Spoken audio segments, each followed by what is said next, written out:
ইতিমধ্যে 60 বছৰ অতিক্ৰম কৰিছে আৰু হীৰক জয়ন্তী আজি শুভ আৰম্ভ কৰা হৈছে আৰু এই অনুষ্ঠানটো মই উপস্থিত আছিলোঁ যাদৱ পায়েং ডাঙৰীয়া আমাৰ পদ্মশ্ৰী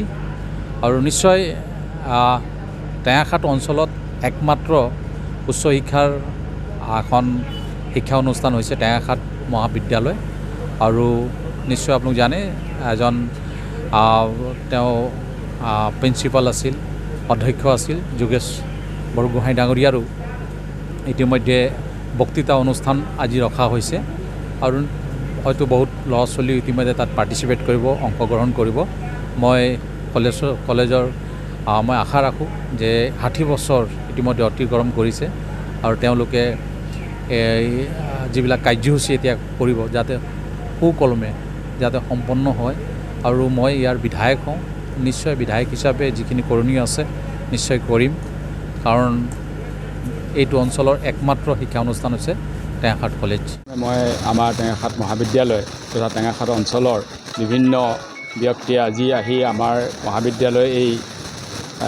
হীৰক জয়ন্তী উপলক্ষে যিটো আৰম্ভণি অনুষ্ঠান আমি আয়োজন কৰিছিলোঁ তাত উপস্থিত থকাৰ বাবে সকলোকে ধন্যবাদ জনাইছোঁ। আমি মূলতঃ আজি এজন